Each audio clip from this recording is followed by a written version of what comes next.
வணக்கம் இடமலம் நேயர்களே. நாட்டை பாதுகாக்கிறதுக்காக ராணுவ வீரர்கள் எப்பவுமே எல்லையில மட்டும் இல்லாமல் பார்த்தீங்கன்னா எல்லையை தாண்டி நிறைய விஷயங்களை செய்யறதை நம்ம பார்த்துருப்போம். இது தீவிரவாத நடவடிக்கை மட்டும் இல்லாமல் நாட்டை பாதுகாக்கணும் அப்படிங்கிற பார்க்குற மாதிரியான விஷயம். ஆனால் வெளியிலேருந்து வரக்கூடிய தாக்குதல் பிரச்சனைகள் டேஞ்சர்ஸ் எல்லாம் பார்த்தீங்கன்னா டேக்கிள் பண்ணுறதுன்றது வேற. பட் உள்ளுக்குள்ளேயே நாட்டுக்குள்ளேயே நிறைய குழப்பத்தை ஏற்படுத்தும் விதமாக பார்த்தீங்கன்னா எக்ஸ்ட்ரீமிஸ்ட் ஆக்டிவிட்டீஸ் தொடர்ந்து நடந்துகிட்டே இருக்கும். அதில் குறிப்பாக இந்தியாவில் பார்த்தீங்கன்னா நக்சல்பாரி அமைப்புகள் அவங்க சில ஸ்டேட்ஸில் ரொம்ப வெயிட்டாக இருந்து நிறைய விஷயங்களை தொடர்ந்து செயல்படுத்திட்டு வந்தாங்க. அது நம்ம கவர்மெண்ட்டுக்கு அச்சுறுத்தலாக பல ஆண்டுகளாக இருந்துட்டு வந்த சூழ்நிலையில் சமீபத்தில் நம்ம நிறைய செய்திகளை பார்த்துட்டே இருக்கிற மாதிரி இருந்துச்சு. நக்சல்கள் அவங்களோட ஆயுதத்தை ஒப்படைச்சிட்டு சரஞ்சிட்டாங்கன்னு சொல்லிட்டு இந்த மாதிரி நம்ம நியூஸ் பார்த்துட்டே இருந்தாலும் இப்போ சமீபத்தில் பார்த்தீங்கன்னா இப்போ ஒரு பெரிய இம்பார்ட்டன்ட் ஆபரேஷன் இந்த நக்சல்களை முழுசா ஒழிக்கிறதுக்காக பார்த்தீங்கன்னா போயிட்டு இருக்கு. அதை குறித்து தான் சுரேன் அவர்கிட்ட கேட்டு தெரிஞ்சுக்க போறோம். வணக்கம். Tell me about this internal operation. ஏன்னா நக்சல்ஸ் அப்படின்னு சொன்னா ஆந்திரா, ஒரிசா, அசாம், அந்த நார்த் ஈஸ்ட் அந்த காடுகள் இருக்க மாதிரியான இடங்கள்ல நிறைய ப்ராப்ளம்ஸ் இருக்கு. தமிழ்நாட்டுல நிறைய பேருக்கு இப்படி ஒரு எஃபெக்ட் தெரியாது. நிறைய இடத்துல இருந்திருக்காங்க. தமிழ்நாட்டிலயும் 80s வரைக்கும் ரொம்ப பிரைம்ல இருந்தாங்க. கோவால இருந்திருக்காங்க. சி பேசிக்கா ஹில் பேஸ்ட் எங்கெல்லாம் அதிர்த்தியான காடுகள் இருக்கோ அங்க எல்லாம் அதுதான் வரலாறு. இயற்கை வளம் அரசாங்கம் அப்படிங்கிறப்ப ஒரு சின்ன ஒரு கிளாஷ் வர்றப்ப இந்த நக்சல் அவங்க பேசிக்கா இங்கதான் இருப்பாங்க. அந்த மாதிரி இடத்தான் பாதுகாப்பா ஃபாரஸ்ட்ல பதுங்கிறதுக்கான ஒரு இடமா இருந்தது. இது பாத்தீங்கன்னா ஆபரேஷன் பிளாக் ஃபாரஸ்ட்ங்கிற ஒரு இது இந்த நக்சலுக்கு எதிராக. ஆமா, இது ரொம்ப வருஷமா நடந்துட்டு இருக்கு. அது தெரியாது. March 30 home minister of India Amit Shah அபிஷியலா அனௌன்ஸ் பண்ணியிருக்காரு. நம்ம நாக்சல் ஃப்ரீ இந்தியாவா இருக்கோம். இப்போ ஆல்மோஸ்ட் மோர் தான் 95-96% இராடிகேட் பண்ணிட்டதாகவும் அவர் அனௌன்ஸ் பண்றாரு. இது ஒரு ஹிஸ்டாரிக்கல் ஸ்டெப். நான் அதனால தான் அந்த வீடியோ பண்ணணும்னு நினைச்சேன். இது எப்படின்னா அந்த நாக்சலைட்ஸ்னால எவ்வளோ இஷ்யூஸ், எவ்வளோ பிரச்சனை நம்ம நிறைய எக்ஸ்பீரியன்ஸ் பண்ணியிருப்போம். உதாரணத்துக்கு இப்போ நம்ம பெங்களூர் போறோம்னா ஆந்திராவோட ஒரு பார்டர் வழியா போவோம். நீங்க அந்த ரூட் நீங்க பாத்துருக்கீங்க, சித்தூர் ரூட். ஸோ நீங்க நிறைய இடத்துல கேள்விப்பட்டிருப்பீங்க. இது நான் ஒரு எக்ஸாம்பிளா சொல்றேன். அது நாக்ஸ்லைட் ஏரியா, நைட்லலாம் போனீங்கன்னா அங்கே வண்டிலாம் நிறுத்தாதீங்க, நீங்கள் அந்த இடத்துல ஃபாஸ்ட்டாக போயிடுங்க, இல்லை நீங்கள் நைட்டு போகாதீங்க, இல்லை இந்த பர்டிகுலர் டைமில் போகாதீங்க, அந்த மாதிரி உங்களை வார்ன் பண்ணி தான் அனுப்புவாங்க. நான் இந்த மாதிரி பல இடங்கள் இருக்குது. நீங்கள் இன்னும் எப்படி சொல்கிறது, ஒரு அஸ்ஸாம் சைடு அந்த மாதிரி சைட்லேயும் ரொம்ப அதிகம். சத்தீஸ்கர், ஒடிசா, அதுக்கப்புறம் இந்த தெலங்கானா, ஹைதராபாத்தில் அந்த அரக்கு வேலி அந்த பார்டர்ஸ்லாம் இருக்கு பாருங்க, அது ஒடிசா கனெக்ட் ஆகிற பார்டர். அங்கெல்லாம் நாக்ஸ்லைட்ஸ் ரொம்ப ரொம்ப அதிகம். இவங்க ஏன் நம்ம பேசணும் அப்படின்னா, இவங்க ஒரு பர்டிகுலர் ஜோனை ஆக்கியபை பண்ணிடுவாங்க. அந்த பர்டிகுலர் ஜோன்ல சிவிலியன்ஸும் இருப்பாங்க. இவங்களால அந்த சிவிலியன்ஸ் அஃபெக்ட் ஆவாங்க. அவங்களுக்கான டெவலப்மெண்ட்டே இருக்காது. ஆல்மோஸ்ட் 2015 2025 வரைக்கும் இந்த ஆப்ரேஷன் ஃபைட் பண்ணியிருக்காங்க. 10 வருஷமா, ஆல்மோஸ்ட் 10 இயர்ஸா ஃபைட் பண்ணி நம்பர்ஸ்லாம் வச்சிருக்கேன். எக்ஸ்ட்ராஆர்டினரி. இதெல்லாம் கிரேட் அச்சீவ்மெண்ட் தான் நான் சொல்லுவேன். எந்தெந்த இடத்துலாம் நம்ம பயணிக்க பயந்தோமோ ரோடே இருக்காது. அந்த ரூட்ஸ்லாம் பார்த்துருக்கீங்க. இப்போ கூட இந்த சித்தூர் ரோடு பார்த்தீங்கன்னா மேடு பள்ளமாக தான் இருக்கும். எந்தெந்த இடத்துலலாம் நம்ம பயந்தோமோ அந்தந்த இடத்துல நல்ல ரோட்ஸ் வந்துருச்சு. ஸோ எந்தெந்த மக்கள்லாம் அவங்க பசங்களை ஸ்கூலுக்கு போவே அனுப்ப பயப்படுவாங்களோ அந்தந்த இடத்துல ஸ்கூல் கட்ட ஆரம்பிச்சிட்டாங்க. ஸோ விவசாயமே பண்ண முடியாது. அந்த இடத்துல விவசாயம் ரொம்ப நல்லா பண்ணலாம். ஆனால் நாக்ஸ்லைட் பிரச்சனைனால அந்த இடத்துல நீங்கள் அந்த மக்கள் ஒரு டெவலப்மெண்ட்டுக்கான எந்த விஷயமும் பண்ண முடியாது. அங்கெல்லாம் அக்ரிகல்ச்சரும் ஸ்டார்ட் பண்ணிட்டாங்க. ஐ மீன் இந்தியா வைட் இந்த பகுதிகளில் உயிர் இழந்து, ஐ மீன் ரொம்ப சிவிலியன்ஸ் நிறைய பேர் இறந்து போயிருக்காங்க. 1000 கணக்கான சிவிலியன்ஸ் இறந்து போயிருக்காங்க. இது எப்படின்னா அவங்க ஹெல்ப் பண்ணியிருக்க மாட்டாங்க. இன்டைரக்ட்லி ஏதோ ஒரு தண்ணியோ ஏதோ குடிச்சோ ஒரு நார்மல் காமன் மேன் மாதிரி வந்திருப்பான். அதனாலேயும் போலீஸ் கனெக்ட் பண்ணியிருக்கீங்க, நாக்ஸ்லைட்டுக்கு ஹெல்ப் பண்ணியிருக்க.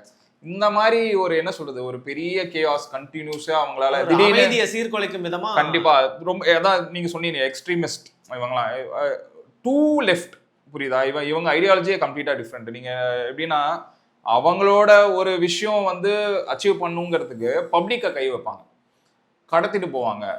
உங்களுக்கு இவரும் தெரியும்ல, நிறைய இன்சிடென்ட்ஸ் இருக்கு இந்த மாதிரி நாக்ஸ்லைட் கடத்திட்டு போற இன்சிடென்ட்லாம் எக்கச்சக்க இடத்துல இருக்கு. கடத்திட்டு போயிட்டு அவங்க டிமாண்ட் பண்ணுவாங்க, அந்த டிமாண்டை நீங்க நிறைவேற்றணும். இந்த மாதிரி நிறைய அட்ராசிட்டிஸ்லாம் நாக்ஸ்லைட் பண்ணியிருந்தாங்க. அமித்ஷா இன்னொன்று என்ன சொல்றாருன்னா, இது நாங்க மேல இடத்துல இருந்து அச்சீவ் பண்ண முடியாது. நான் சிஆர்பிஎஃப் போலீஸு, அங்க இருக்கிற ஒரு நாக்ஸ்லைட் ஏரியாவில் இருக்கிற ஸ்டேட் போலீஸு, அதுக்கப்புறம் கோப்ரா பெட்டாலியன், இந்த மாதிரி என்னென்ன ஃபோர்ஸ்லாம் ஆன்டி நாக்ஸ்லைட் ஃபோர்ஸ்லாம் இந்தியா வைடு அவங்க போலீஸ் சப்போர்ட் பண்ணதுனால தான் எங்களால் அச்சீவ் பண்ண முடிஞ்சது. இந்த இடத்துல நான் அவங்களுக்கு ரொம்ப தேங்க் பண்ணுறேன். ஏன்னா எல்லாருமே என்ன பண்ணுவாங்க, இது வந்து ஈஸியா ஒரு கவர்மெண்ட் பேர் வாங்கிட்டு போகாம யார் வேலை செஞ்சாங்கிற நேம் அவர் பாயிண்ட் அவுட் பண்ணதை நான் அப்ரிஷியேட் பண்றேன். ஏன்னா ஈச் அண்ட் எவ்ரி இண்டிவிஜுவல் அவர் சொல்லியிருக்காரு. உதாரணத்துக்கு வந்து கோஆர்டினேட்டட் இன்டெலிஜென்ஸ், சென்ட்ரல் இன்டெலிஜென்ஸ் மட்டும் இல்லாம ஸ்டேட் இன்டெலிஜென்ஸ் யார் யாரெல்லாம் ஹெல்ப் பண்ணாங்க, எப்படி சப்போர்ட் பண்ணாங்க, இதுக்கு எவ்வளோ சிவிலியன்ஸ் வந்து இன்ஃபர்மேஷன் கொடுத்தாங்க, இவங்க எல்லாராலையும் தான் வந்து என்னால் இதை வந்து அச்சீவ் பண்ண முடிஞ்சுது அப்படின்னும் அந்த பார்லிமெண்ட்ல அவர் சொல்றாரு. அது போக இன்டெலிஜென்ட் நெட்வொர்க்ஸ்னால நிறைய பேர் திருந்தத்துக்கான வாய்ப்பும் வந்து அடிக்கப்பட்டு எக்கச்சக்க பேர் சரண்டர் ஆயிருக்காங்க. அவங்க சரண்டர் மட்டும் அவங்களுக்கு ஒரு ரிஹாபிலேஷன்ல அவங்களுக்கு ஒரு கவுன்சிலிங் கொடுத்து நீங்க why you have to come out of this வேலை வாய்ப்பு நிறைய லைக் அவங்கள வந்து பயமுடுத்தாம நீ நெக்ஸ்ட் ரைட்ல இருந்தா அவ்வளவுதான் உனக்கு நீ வந்து உன்னை வந்து ஒரு பட்டம் கட்டிடுவாங்க, நீ லைஃப் டைம் பிரிசன்ல தான் இருக்க போறேன்னு சொல்லாம அவனுக்கு லாஜிக்கலி நீ வா, ஏன் உன் ஐடியாலஜி தப்பு, உன்னை ஏன் இப்படி யூஸ் பண்ணியிருந்தாங்க இவ்வளோ நாளா, உன் மண்டையில வந்து இந்த மாதிரி விஷயங்கள்லாம் ஏத்தி விட்டதுனாலதான் நீ இப்படி இருந்த அப்படின்னு. அது பத்தாவதுக்கு என்ன பண்றாரு, சைடு கேப்ல காங்கிரஸ் கிண்டல் பண்ணிட்டாரு. காங்கிரஸ் என்ன சொல்றாரு, நீங்க என்ன பண்ணீங்க உங்க டைம்ல, உங்க டெசிஷன்ஸ் எல்லாமே அட்டர் ஃபிளாப் வேஸ்டா இருந்திருக்கு, உங்க பாலிசிஸ் எல்லாமே இந்த எக்ஸ்ட்ரீமிஸ்ட்டை சப்போர்ட் பண்ற மாதிரி தான் இருக்கு, அவங்களை எனேபிள் பண்ற மாதிரி தான் இருந்ததுன்னு சொல்லி அது ஒரு பெரிய இது. ஆக்சுவலா இதுவே லேட் 3 டேஸ்க்கு அப்புறம் நான் பேசுறேன். அது சொன்னோன்னே வழக்கம் போல காங்கிரஸ் சைட்ல இருந்து ஒரே இது, ஏன்னா அவர் ப்ரூவ் பண்றாரு, ஒரு வீடியோ இருக்கு, ஏன் வந்து நீங்க உங்க பாலிசிஸ் எனேபிள் பண்ணிச்சு, ஏன்னா அவங்களுக்கு அது யூஸ்ஃபுல்லா இருக்கு அப்படிங்கிறாரு. அவங்க அரசியலுக்கு இந்த மாதிரி நாக்ஸ்லைட் ஒரு ஒரு ஒரு ப்ரெஷர் இருந்தா அவங்களுக்கு அது யூஸ்ஃபுல்லா இருந்தது அப்படின்னு அவர் சொல்றாரு. இந்த 10 இயர்ஸ்ல அவங்க வந்து இது ஆக்சுவலா ப்ராமிஸ் பண்ணியிருக்காரு போல, அது எனக்கு தெரியாது. அவர் என்ன சொல்லியிருக்காரு, நான் இந்த பர்டிகுலர் டைம்குள்ள நான் நாக்ஸ்லைட்டே நான் வந்து இராடிகேட் பண்றேன், நான் எல்லாருமே நாக்ஸ்லைட் ஃப்ரீயா ஆக்குறேன்னு சொல்லி கரெக்டா அந்த டைம் வந்தப்ப பார்லிமெண்ட்ல அவர் பேசியிருக்காரு. ஏன்னா இந்த மாதிரி நிறைய விஷயத்துல அவர் பண்ணியிருக்காரு. நிறைய இப்போ வந்து அமெண்ட் பண்றதுக்கு முன்னாடி எப்படி அவரோட ஸ்பெஷாலிட்டி என்னன்னா, பார்லிமெண்ட்ல ஸ்பீச் கொடுக்கும் போது அங்க அமெண்ட் பண்ணியிருப்பாங்க, ஆப்ரேஷன்ஸ் அங்க நடந்துட்டு இருக்கும், இந்த மாதிரி நிறைய பண்ணியிருக்காரு. அதுல ஒன் ஆஃப் த எக்ஸாம்பிள் இது. பேசிட்டு இருக்கும் போதே நாக்ஸ்லைட் ஃப்ரீ, இதை நான் ப்ராமிஸ் பண்ணேன், அதே மார்ச் மாசம் நான் இப்போ உங்களுக்கு சொல்றேன் அப்படின்னு சொல்லி ஒரு டேட்டா சொல்றாரு. என்னென்ன டேட்டா சொல்றாருன்னா, 150+ high commanders surrendered between 2015 to 2025. அதான் அந்த 10 வருஷம் ஆப்ரேஷன்ல ஹை இதோட மெயின் தலைவர்களே சரண்டர் ஆயிட்டாங்க. அதுதான் வந்து பெரிய விஷயமா பேசிக்கிறாங்க எல்லாம். அது போக பண்ணீங்கன்னா இந்த கமாண்டர்ஸ்க்குலாம் ஹெட் இருப்பாங்க. அந்த ஹெட்னா 28 top leaders eliminated in last 2 years. இந்த ஹெட் எல்லாருமே வந்து எலிமினேட் பண்ணிட்டாங்க டியூ டு வேரியஸ் உங்களுக்கு வந்து இன்ஃபர்மேஷனை வச்சு ட்ராக் பண்ணி இன்டெலிஜென்ஸை யூஸ் பண்ணி இந்த 28 லீடரையும் அவங்க வந்து லைக் அவங்களுக்கு ஒரு சான்ஸ்லாம் கொடுக்காம அவங்க வந்து இவங்க எல்லாமே மோஸ்ட் வாண்டட். 28 லீடருக்கு மேலேயும் நிறைய வந்து மர்டர் கேசஸ், பாம் பிளாஸ்ட், அவங்களுக்கு ரீஹாபிலிட்டேஷன் அப்படிங்கிறது அது ஒர்க் அவுட் ஆகாது. வெப்பன்ஸ் வச்சு நிறைய பேரை வந்து கொன்னதுக்கான எல்லா ப்ரூஃபும் இருக்கிறதுனால இந்த 28 பேரையும் வாட்ச் பண்ணி எப்பப்போ எங்கெங்கெல்லாம் இருந்தாங்களோ அந்த 28 பேரையும் அவங்க வந்து நம்மளோட சோல்ஜர்ஸை வச்சு காலி பண்ணியிருக்காங்க. And 10,000+ Naxal ground workers surrender. இதுதான் மெயின். இந்த கிரவுண்ட் ஒர்க்கர்ஸ்னால தான் அவங்க வந்து ஆக்சுவலா ஃபங்க்ஷனே பண்ண முடியும். சாப்பாடு கொடுக்கறது இவங்க ரொம்ப நார்மலா இருப்பாங்க. இவங்க எப்படி பாத்தீங்கன்னா அந்த ஒரு சிவிலியன்ஸ் எப்படி சுத்திட்டு இருப்பாங்க, அந்த ஊர்க்காரங்க நார்மலா அவங்க இருப்பாங்க. அவங்க தான் எல்லா இன்ஃபர்மேஷனும் கொடுப்பாங்க. எப்படின்னா ஃபார் எக்ஸாம்பிள் இப்போ ஏதோ ஒரு சோல்ஜர் வராங்கன்னா டீ கடையில இருந்து டீ சாப்பிட்ற மாதிரி பீடி குடிச்சிட்டு இருக்கிற மாதிரி உட்காந்துட்டு இருப்பாங்க. யாரோ இந்த விவசாயி போல இந்த ஊர்க்காரன் போலன்னு. ஆனா அவங்க தான் வந்து இன்ஃபர்மேஷன்ஸ் பாஸ் பண்ணுவாங்க. ஸோ அதுனா அந்த மாதிரி ஆளுங்களும் ஒரு 10,000 பேரை வந்து லைக் சரண்டர் பண்ண வச்சிருக்காங்க.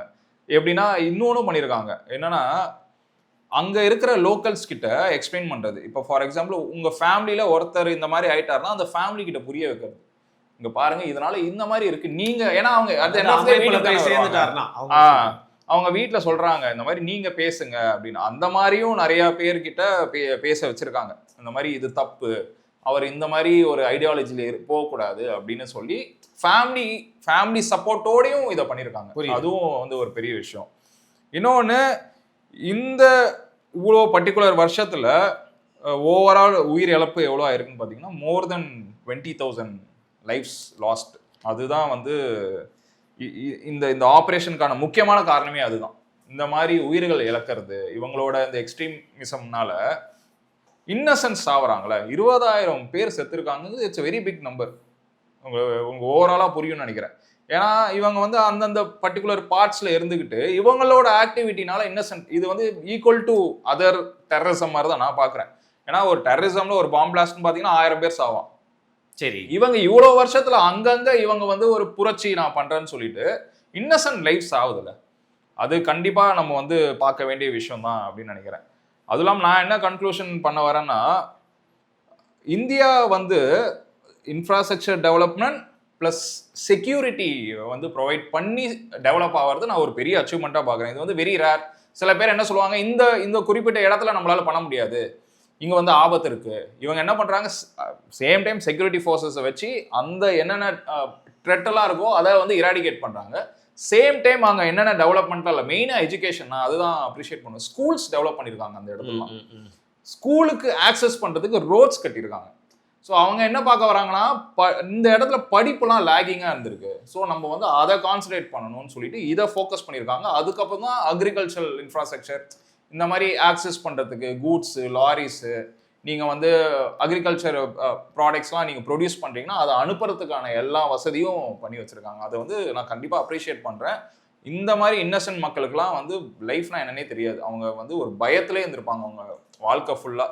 ஸோ அது இல்லாமல் அவங்க வாழ்றதுங்கிறது இட்ஸ் எ ட்ரீம் ஃபார் தெம்னா, அதுவும் வந்து ஒரு big salute for the Indian government அப்படின்னு சொல்ல வரேன். Okay okay. ஸோ பேசிக்கலி ஒரு எஸ்டாப்ளிஷ்மெண்ட் இருக்குது, சிஸ்டம் இருக்குது அப்படின்னா அதில் சில இடங்கள்ல அநியாயங்கள் வந்து நடந்திருக்கலாம். அது வந்து பார்த்தீங்கன்னா காங்கிரஸ் கவர்மெண்ட்டோ பிஜேபியோ யாராக இருந்தாலும் ஒரு பவர் அப்படிங்கிறப்போ வந்து பார்த்தீங்கன்னா அதில் சில கரப்ஷன், சில இடங்கள்ல வந்து அந்த ஊர் மக்கள், அந்த மண்ணின் மக்களுக்கு வந்து ஏதாவது ஒரு அநீதி நடந்திருக்கலாம்.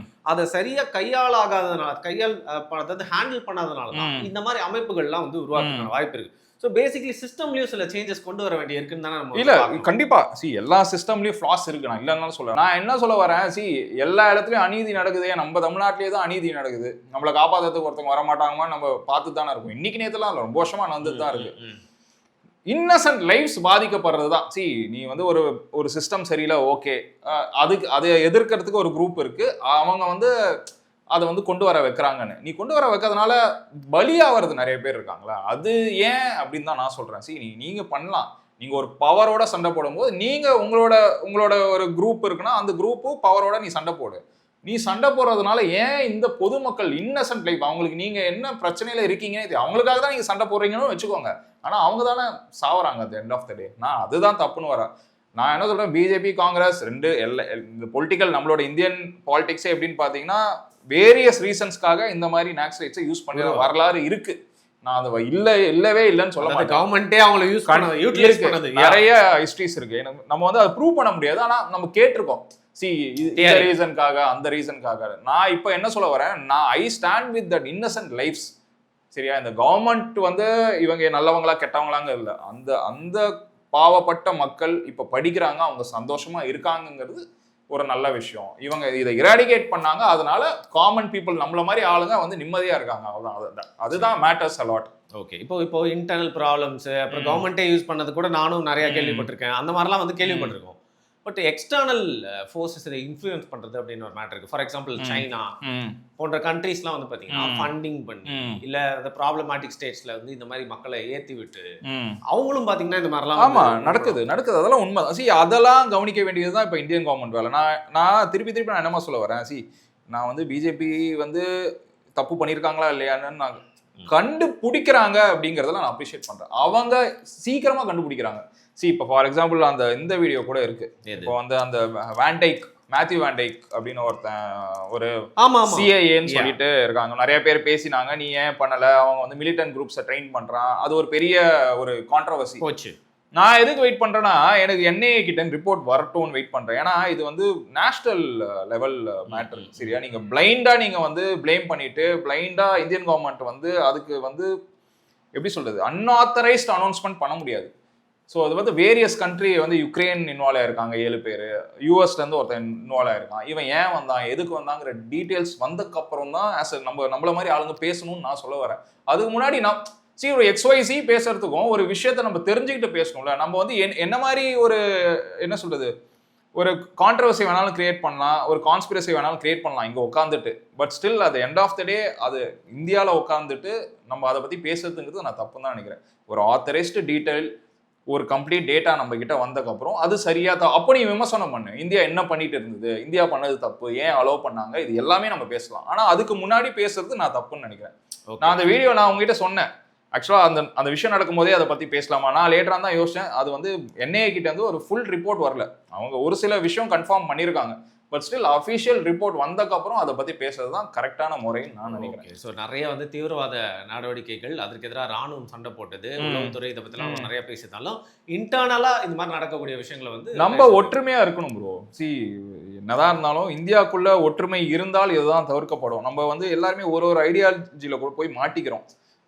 இந்தியான்னு வரும்போது அதுல மட்டும் யுனைடெடா இருந்தோம்னா இந்த மாதிரி தீய சக்திகள்லாம் தடுக்கலாம். ஒரு சைனாவோ இல்லை வேற கண்ட்ரில இருந்தோ வந்து நான் வந்து உன்னை ஏத்தி விடுறேன் இந்த விஷயத்துலங்கும் போது நம்ம யோசிக்கணும், ஏன் வந்து திடீர்னு இந்த விஷயம் வந்து ஸ்ப்ரெட் ஆகுது, இவ்வளவு நாளா ஸ்ப்ரெட் ஆகலையா, அதுவும் இல்லாம ஏன் இவ்வளோ ஃபோர்ஸ்ஃபுல்லா ஸ்ப்ரெட் ஆகுதுங்கிறதுலாம் நம்ம மாதிரி ஆளுங்க யோசிச்சாலே பாதி விஷயம் நடக்காது. நம்ம கோயிங் ஃபார்வர்ட் நம்ம வந்து இப்போ 150 crores பாப்புலேஷன் நினைக்கிறேன். இப்போ வந்து சென்செக்ஸ் எடுத்துருக்காங்க, அது 160 ஆகுமா 170 ஆகுமான்னு தெரியும். இதெல்லாம் அதிகமாகதான் பிரச்சனைகள் அதிகமாகும், பாப்புலேஷன் அதிகமாக ஐடியாலஜி ஒருத்தனுக்கு ஒன்று டிஃப்ரெண்டா இருக்கணும். இது எல்லாத்தையும் நம்ம படிக்கணும், மெயினா தெரிஞ்சுக்கணும் விஷயங்களை. வெறும் ஒரே விஷயத்த ஃபோக்கஸ் பண்ணாம எல்லாத்தையும் தெரிஞ்சுக்கோ. எல்லாத்தையும் தெரிஞ்சுக்கிட்டா ஆஸ் இண்டிபெண்டா நீ தப்பிக்கலாம். தெரியாம இன்னொருத்தன் பேச்சை கேட்டுக்கிட்டு அது கரெக்டா தான் இருக்கும்னு நம்பி இருந்தானா அது வந்து கஷ்டம் தான். ஸோ பேசிக்கா எஜுகேஷன் வெரி இம்பார்ட்டன்ட். எஜுகேஷன் இதை வந்து ரொம்ப எராடிகேட் பண்றதுக்கு ஒரு சைட் ஃபோர்ஸ் மூலமா ட்ரை பண்ணாலும், எஜுகேஷன் வந்து ஸ்லோவா பண்ணாலும் அது வந்து ரூட்டோட கலந்து எடுக்கணும். எஜுகேஷன் பிளைண்ட் எஜுகேஷனா இருக்கக்கூடாது. நீ எல்லா விஷயத்தையும் தெரிஞ்சுக்கணும். வெறும் going to school is not education. நான் நிறைய இடத்துல சொல்லியிருக்கேன், நீ வந்து இன்னொருத்தவங்களோட பேசுறதும் எஜுகேஷன் தான், இன்னொருத்தவங்களோட பழகிறதும் ஒரு எஜுகேஷன் தான், ஹவு டு ட்ரீட் பீப்புளுங்கிறதும் ஒரு எஜுகேஷன் தான். நீ இதெல்லாம் எல்லாமே கத்துக்கிட்டனா நீ இந்த ட்ராப்ல போய் மாட்ட அப்படின்னு தான் நான் சொல்லுவேன். ஃபைன். ஸோ இந்த ஆப்ரேஷன் பிளாக் ஃபாரஸ்ட் பற்றி ஏதோ ஒரு செய்தி படிச்சுட்டு வந்து கடந்து போயிருக்கலாம். இதை வந்து பார்த்தீங்கன்னா இன்னும் டீப்பாக நிறைய விஷயம் சொல்லியிருக்கீங்க. மக்களுக்கு வந்து ஒரு புது அனுபவமாக இருக்கும் இந்த இன்ஃபர்மேஷன்ஸ் அப்படின்னு நினைக்கிறேன். மிக்க நன்றி. தேங்க்யூ.